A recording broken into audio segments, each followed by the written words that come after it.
உலகத்தில் எத்தனை தடவை பார்த்தாலும் சலிக்காத விஷயங்களில் யானையும் ஒன்று. இந்த பாட்காஸ்ட்டில் யானைகளை பற்றிய ஒரு டாக்குமெண்ட்ரி படத்தை பற்றி தான் நான் பேச போகிறேன். தொடர்ந்து கேளுங்க. நண்பர்களுக்கு வணக்கம்.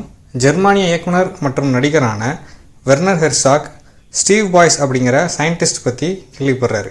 அவர் கூட சேர்ந்து நமீபியாவில் ஆரம்பித்து அங்கோலா காட்டுக்குள்ளே போய் அங்கே வாழும் யானைகளை தேடி போய் அதை கண்டுபிடிக்கிறது தான் அந்த டாக்குமெண்ட்ரி. ஸ்டீவ் பாய்ஸ் யாருன்னா, இவர் ஸ்டீவ் இர்வின் மாதிரி ஒரு ஆள். நீங்கள் இவரை பார்த்த உடனே உங்களுக்கு 25 வருஷங்களுக்கு முன்னாடி நேஷ்னல் ஜியோகிராஃபிக் டிஸ்கவரி சேனலில் அன்றைக்கு சின்ன பிள்ளைங்களாக இருந்தவங்க விரும்பி பார்த்த ஸ்டீவ் இர்வின் முதலைகளெல்லாம் பிடிச்சி விளையாடுவார். அவரை போன்ற ஒரு நபர் இவர். விலங்கியலாளர், ஆராய்ச்சியாளர்.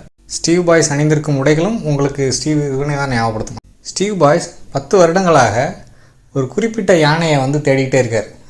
அது எந்த யானைன்னு அவர் சொல்கிறார் அப்படின்னா, 1955ஆம் வருடம் அங்கு வேட்டையாடப்பட்ட அங்கோலாவில் உள்ள காடுகளில் வேட்டையாடப்பட்ட அந்த யானைக்கு பேர் ஹென்ரின்னு வச்சுருக்காங்க. அந்த யானை 13 அடி உயரம், 12,000 கிலோ எடையை கொண்ட யானை அது. அந்த யானையோட தோல் மட்டுமே 2,000 கிலோ இருந்ததாக அந்த டாக்குமெண்ட்ரியில் சொல்கிறாங்க.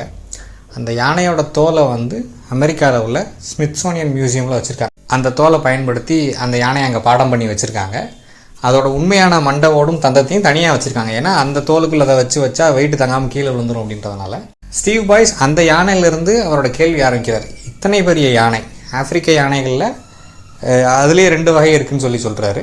அந்த இதில் இந்த ஹென்றி யானையோட வம்சாவளியினர் இன்னும் இருக்காங்களா அப்படின்ற கேள்வி அவருக்கு இருக்குது. ஏன் இந்த கேள்வி வருது அப்படின்னா, ஆப்பிரிக்காவில் 2ஆம் உலகப் போர் முடிந்து அங்கே ஆட்சி ஆண்ட பிரிட்டிஷ் மற்றும் பிரான்ஸ் நாடுகள் அவங்க காலனிகளை விட்டு கிளம்புற அந்த காலகட்டத்தில் 1950களில் ஆரம்பித்து 70கள் வரைக்கும் கொஞ்சம் கொஞ்சமாக அந்த நாடுகள் அவங்க காலனிகளுக்கு சுதந்திரம் கொடுக்குறாங்க. இந்த காலகட்டத்தில் அங்கே பெரும்பாலான நாடுகளில், குறிப்பாக அங்கோலா, காங்கோ, இன்னமும் அங்கே போர்கள், உள்நாட்டு கலவரங்கள் நடந்து தான் இருக்குது. இந்த நாடுகளில் மிகப்பெரிய கலவரங்கள் நடந்திருக்கு, மிகப்பெரிய படுகொலைகள் நடந்திருக்கு. அதில் மனிதர்களோட கொன்றளிக்கப்பட்டது விலங்குகளும் தான். யானைகள், மான்கள், நீர் யானைகள் இதெல்லாம் பல மாதிரி கொண்டு அழிச்சிருக்காங்க. இதை காட்டுறதுக்காக ஆஃப்ரிக்கா அடியோ அப்படின்ற டாக்குமெண்ட்ரியிலிருந்து வெர்னர் ஹெர்சாக் ஒரு 3 நிமிஷம் ஃபுட்டேஜ் இந்த டாக்குமெண்ட்ரியில் ஆட் பண்ணியிருக்காரு. அதில் ஹெலிகாப்டரில் யானைகளை சுட்டு வீழ்த்துற உண்மையான காட்சி இருக்குது. இத்தாலி நாட்டுக்காரங்க எடுத்தது அது. அதை பார்க்கும்போது நமக்கு பயங்கர அதிர்ச்சியாக இருக்குது. எப்படியெல்லாம் விலங்குகளை கொண்டிருக்காங்க அப்படின்னு சொல்லிட்டு. இதெல்லாம் மீறி இன்றைக்கு யானைகள் இருப்பது பெரிய அதிசயம். அப்படி அந்த சூழ்நிலையில் அந்த ஹென்றி யானையோட வம்சாவளி யானைகள் அங்கே இருக்கா அப்படின்றதான் அவருக்கு அந்த கேள்வி. Werner Herzog Aguirre wrath of காட்னு ஒரு படம் எடுத்திருக்காரு. அதில் வர்ற சீஃப் கேரக்டர் தங்கத்தை தேடி அவரோட குழுவினரை ஒரு எக்ஸ்ட்ரீமுக்கு கொண்டு போயிடுவார். தங்கம் தேடி போகிறதுல ஒரு வெறி கொண்டு. இப்போ கிட்டத்தட்ட அந்த கேரக்டரோட ஒரு பிரதிபலிப்பாக தான் இங்கே ஸ்டீவ் பாய்ஸ் நம்ம பார்க்க வேண்டியிருக்கு. அவரோட அப்சஷன் அவர் முதல்ல அவர் 10 வருடங்களாக தேடிட்டு இருக்காரு. அவர் அங்கே ஸ்மித்சோனியன் மியூசியமில் அவர் பார்க்குறது எல்லாத்தையும் பார்க்குறோம். ஸ்டீவ் பாய்ஸ் நமீபியாவுக்கு வர்றாரு. ஏன்னா அவர் அது வரைக்கும் ஃபிக்ஸ் பண்ணி வச்ச கேமராக்களில் அந்த யானைகளோட புகைப்படம் எதுவுமே கிடைக்கல. அப்போ என்ன பண்ணுறாருன்னா, நமீபியாவில் உள்ள பழங்குடியின மக்களில் இந்த யானைகளை ட்ராக் பண்ணக்கூடியவங்க இருக்காங்க. அவங்கள போய் தேடி பார்த்து அவங்க உதவியை கேட்போம், அவங்கள கூட்டிகிட்டு போய் இந்த யானைகளை கண்டுபிடிப்போம் அப்படின்னு சொல்லி வர்றாரு. அவங்க கூட தான் சேர்ந்து வெர்னர் ஹெர்சாக்கும் ட்ராவல் பண்ணுறாரு. இதை டாக்குமெண்ட் பண்ணுறதுக்காக அவர் வந்திருக்காரு. அந்த பழங்குடி மக்களில் ஒருத்தர் தான் இங்கிலீஷ் பேசுகிறார். தாவித் அப்படின்னு சொல்கிறாங்க. டேவிட், தாவித்னு அவங்க சொல்கிறாங்க. அவர் வழியாக அங்கே உள்ள ஒரு 3 பேர் கூட பேசுகிறாங்க. இவங்க விட்டால் இனி அந்த இனக்குழுவில் இனி இதை பற்றி தெரிஞ்சவங்களே இல்லை. அந்த மக்கள் பயங்கர நவீனமாக இருக்காங்க. நியூ பேலன்ஸ் ஷூஸ் போட்டிருக்காங்க, ஸ்மார்ட் ஃபோன்ஸ் பயன்படுத்துகிறாங்க. ஆனால் நெருப்பு பற்ற வைக்கிறது பழைய முறைப்படி தான் பற்ற வைக்கிறாங்க. பஞ்சு வச்சு அந்த குச்சியெல்லாம் திரிச்சு தான் பற்ற வைக்கிறாங்க. அவங்க கூட இவர் பேசுகிறாரு. அவங்க ஒன்றையும் பண்ணி காட்டுறாங்க. அதில் உள்ள அந்த சீஃப் ட்ராக்கர் அவர் என்ன பண்ணுறாருன்னா, எப்படி அவர் அம்பால் அடித்த ஒரு மான் எப்படி கீழே விழுந்து இறந்தது அப்படின்லாம் சொல்லி காட்டுறாரு. அம்பில் பாய்சன் வைக்கிறதுக்கு என்ன செய்வாங்கன்னு சொல்லி அந்த ப்ராசஸை காட்டுறாரு. அங்கே உள்ள பழங்குடியின மக்கள் நடனம், அவங்க இந்த சாமி ஆடுறது, இந்த மாதிரி விஷயங்கள்லாம் காட்டுறாங்க. இந்த டாக்குமெண்ட்ரி முதல்ல ஆரம்பிக்கும் போது இந்த பழங்குடிகள் யானை எப்படி நடக்கும்னு சொல்லி பண்ணி காட்டுற ஒரு இது இருக்குது, ஒரு ஷாட் இருக்குது. அது பார்க்குறதுக்கே பயங்கர இன்ட்ரெஸ்டிங்காக இருந்துச்சு. அப்புறம் இவங்களை கூப்பிட்டுக்கிட்டு இனி மேலதிகமாக ஒரு டீமை சேர்க்குறாரு. இவங்க நமீபியாவில் இருக்காங்க. நமீபியாவுக்கு மேலே அங்கோலா இருக்குது. அந்த நிலப்பரப்பு அப்படின்றது ஆப்பிரிக்காவோட பெரும்பகுதிக்கான நீர் வளத்தை கொடுக்கக்கூடியது அந்த நிலப்பரப்பு தான். மற்ற இடத்துலேருந்து அது உயரமான இடம். அது அவங்க தேடி போகிறது கிட்டத்தட்ட இங்கிலாந்து அளவுக்கு நிலப்பரப்புள்ள ஒரு இடத்துல ஒரு யானையை தேடி கண்டுபிடிக்கணும் அவங்க. ஸோ மேலதிகமாக ஆட்களை சேர்த்துக்கிறாங்க. அவங்க அங்கே நமீபியாவிலேருந்து ஒரு காரில் கிளம்பி அங்கோலா வர்றாங்க. அங்கோலாவிலேருந்து 7-8 கார் எல்லாமே இந்த டொயோட்டா லேண்ட் க்ரூசர் வண்டி. அந்த ஒவ்வொரு வண்டியும் கிட்டத்தட்ட இந்திய மதிப்பில் 70 லட்ச ரூபாயா இருக்கும், இல்லை அதை விட அதிகமாக தான் இருக்கும். அதுக்கு போக அந்த வண்டிகளை வந்து பைக்குகளை ஏற்றுறாங்க. இந்த பைக்குகள் பார்த்தீங்கன்னா யமஹா, அதில் வந்து ஒரு டிவிஎஸ் ஸ்டார் சிட்டியும் ஒரு டிஸ்கவர் வண்டியும் ஏற்றுறாங்க. அதை பார்க்கும்போது நமக்கு ரொம்ப சந்தோஷமாக இருந்துச்சு, இந்தியாவில் உள்ள வண்டி அங்கெல்லாம் ஓடுதுன்னு சொல்லிட்டு. இப்போ அங்கோலாவில் என்ன அப்படின்னா, அங்கே வந்து 1975 ஆரம்பித்து கிட்டத்தட்ட 30 ஆண்டுகள் போர் நடந்திருக்கு. அதாவது 75 ஆரம்பித்து 2005 வரைக்கும் அங்கே உள்நாட்டு போர் நடந்திருக்கு. அதனால் வந்து அந்த நிலம் முழுவதும் கன்னி வெடிகள் வச்சு இதை இன்னும் எடுத்துகிட்டு தான் இருக்காங்க. இந்த 2026 வருடமும் அந்த கன்னி வெடிகள் இன்னும் எடுத்துகிட்டு தான் இருக்காங்க. அந்த நிலம் முழுவதும் அங்கே அந்த போரின் போது பயன்படுத்தப்பட்ட பீரங்கிகளும் வண்டிகளும் கிடக்கு. இப்போ இவங்க அங்கே போயிட்டு அங்கே ஆட்களை ஒரு டீமை கேட்டுக்கிட்டு அங்கே உள்ள ஒரு மன்னர்கிட்ட போய் பெர்மிஷன் கேட்குறாங்க. அங்கே உள்நாட்டு மன்னர் ஒருத்தர் இருக்கார் ஒரு ரீஜியனில், அவர்கிட்ட பெர்மிஷன் கிட்ட தான் அந்த காட்டுக்குள்ளே போகணும். அப்போ அந்த காட்டுக்குள்ளே போகும்போது வந்து ஒரு பாயிண்ட்டுக்கு மேலே ஜீப்பில் போக முடியாதுன்னு ஜீப் நிப்பாட்டிட்டு பைக்கில் போகிறாங்க. பைக்கையும் ஒரு பாயிண்ட்டுக்கு மேலே போக முடியாது, ஏன்னா பைக் சத்தம் கேட்டால் யானையெல்லாம் ஓடிடும்.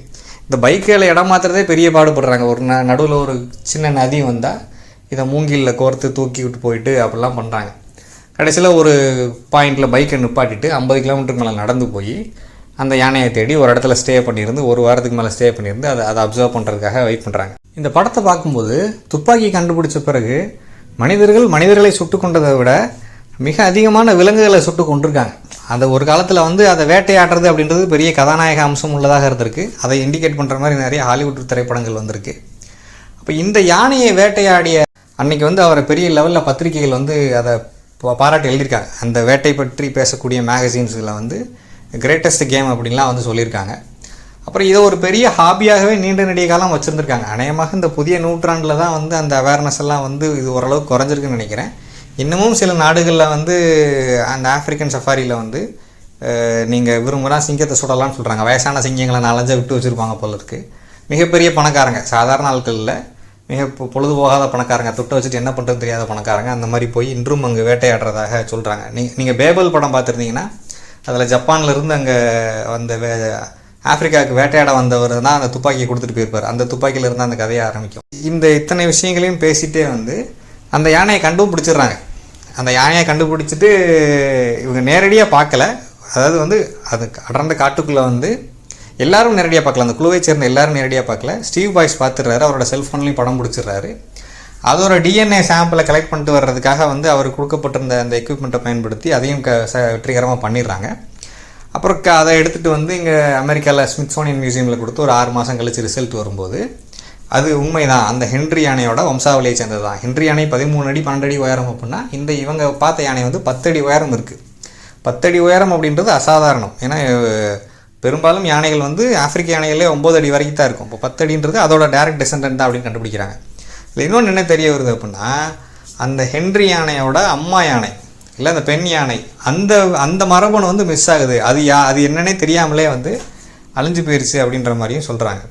அப்போ இந்த டாக்குமெண்ட்ரியை பார்க்கும்போது இந்தியாவுக்கு வெளியில் இல்லை நமக்கு பெரும்பாலும் இந்த சாதாரண கமர்ஷியல் படங்கள் ஹாலிவுட் படங்களே பார்த்துட்டு இருக்கிற நமக்கு வேறு ஒரு நாட்டில் வாழ்க்கைன்றது எப்படி இருக்குது, அங்கே உள்ள மக்கள் எப்படி, பழங்குடிகள் எப்படி இருக்காங்க, அண்ட் மக்களுக்கு எதன் மீதெல்லாம் ஆர்வம் இருக்குது. இப்படி இதுக்காக இவ்வளோ நேரத்தையும் பணத்தையும் இத்தனை வருட வாழ்க்கையும் செலவழித்து ஒருத்தர் டாக்குமெண்ட் பண்ணுறாரு. ஒரு பக்கம் அதே வெள்ளை இனத்தை சேர்ந்தவங்களே எத்தனையோ விஷயங்களை கொண்டு அழிச்சிட்டாங்க. ஆனால் வெள்ளை இனத்தவர் ஒருத்தரே வந்து அவரோட நேரத்தையும் பணத்தையும் கொடுத்து அப்படி ஒன்று டாக்குமெண்ட் பண்ணுறாரு அப்படின்ற அந்த ஐரணியும் இந்த படத்தில் இருக்குது. இந்த படத்தில் சட்டிலாக அந்த ஆப்பிரிக்க நிலம், அந்த பின்னணி இசை, அந்த நைட்டு போல் அங்கே அவங்க கேம்ப் அடிச்சிருக்கிற இடத்துல வந்து வானத்தை காட்டுற அந்த காட்சி, அதாவது இட் க்ரோஸ் ஆனின்னு சொல்லுவாங்க. அந்த படத்தை பார்த்துட்டே இருக்கும்போது உங்களுக்குள்ளே ஒரு அமைதி வரலாம். இல்லை வந்து அந்த இத்தாலிய டாக்குமெண்ட்ரி அந்த காட்சிகளை பார்க்கும்போது மிகப்பெரிய அதிர்ச்சி ஆகலாம் நீங்கள். இதெல்லாம் தாண்டி இவங்களுக்குள்ளே நடக்கக்கூடிய உரையாடல்கள், அந்த பழங்குடியின மக்கள் அவங்க இன்னும் எவ்வளவு வந்து எளிமையான வாழ்க்கையை வாழ்கிறாங்க. அப்புறம் வந்து அந்த இதை சேர்ந்த ஒருத்தட்ட இவர் கேட்குறாரு, வெர்னர் ஹெர்சாக் வந்து கேட்குறாரு, எதனால் வந்து இப்படி மனிதர்கள் வந்து பெரிய விஷயங்களை கீழே சாய்க்கிறதுலே குறியாக இருக்காங்கன்னு நினைக்கிறீங்க. ஒரு யானை இருக்குது அப்படின்னா அந்த யானையை ஏன் வேட்டையாடணும்னு நினைக்கிறாங்க அப்படின்னு சொல்லி கேட்கும்போது அவர் சொல்கிறாரு, மனிதர்களுக்கு வந்து தங்களை விட சிறப்பாக பெருசாக எதுவும் இருந்தால் பிடிக்காது. அவங்க ஈகோ தான் உலகத்திலே பெருசாக இல்லை, அகங்காரம், அவங்களோட அகங்காரம் வந்து எதையும் விட்டு வைக்காதுன்ற மாதிரி அவர் ஒரு பதிலை சொல்கிறார். ஸோ உங்களுக்கு நேரம் இருக்குது அப்படின்னா இந்த டாக்குமெண்ட்ரியை மிஸ் பண்ணாமல் பாருங்கள்.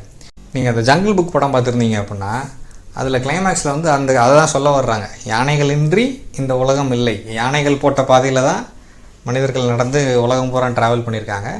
யானைகள் தான் இந்த காட்டுக்குள்ளே நீர் எப்படி போகணுன்றதை முடிவு பண்ணுது. அப்போது இந்த பழங்குடியின மக்கள் அதை தான் நம்புகிறாங்க. யானைகள் வழி தான் நாங்கள் உருவாகி வந்தோம், யானையோட வம்சாவளின்னு தான், போன பிறவியில் நாங்கள் யானையாக தான் இருந்தோம் அப்படின்ற மாதிரி. அதாவது யானைகள் இல்லைன்னா மனிதர்கள் இல்லை அப்படின்றத அவங்க சொல்ல வராங்க. அப்போ உங்களுக்கு இந்த மாதிரி விஷயங்கள் ஆர்வம் இருக்குது அப்படின்னா இந்த டாக்குமெண்ட்ரி படத்தை பாருங்கள். மிக அருமையான டாக்குமெண்ட்ரி படம். நல்ல நேரம் பொறுமையாக கேட்டது நன்றி. வணக்கம்.